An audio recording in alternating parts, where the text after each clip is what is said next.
ఒక సాధారణ టీనేజ్ కుర్రాడు ప్రపంచ సాఫ్ట్వేర్ సామ్రాజ్యానికే రారాజుగా, ఆ తర్వాత చరిత్రలోనే అతి గొప్ప దాతగా ఎలా మారాడో చూద్దాం.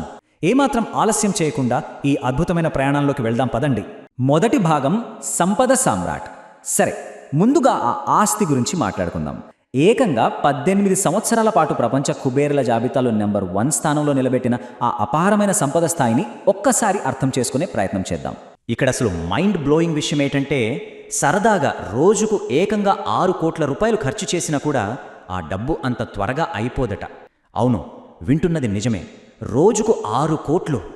ఇంకా ఆశ్చర్యకరమైన విషయం ఏంటంటే, ఆ రేంజ్లో ప్రతిరోజు 6 కోట్లు ఖర్చు పెట్టుకుంటూ పోయినా కూడా ఆ మొత్తం ఆస్తి కరిగిపోవడానికి నమ్మశక్యం కాని విధంగా 218 సంవత్సరాలు పడుతుంది.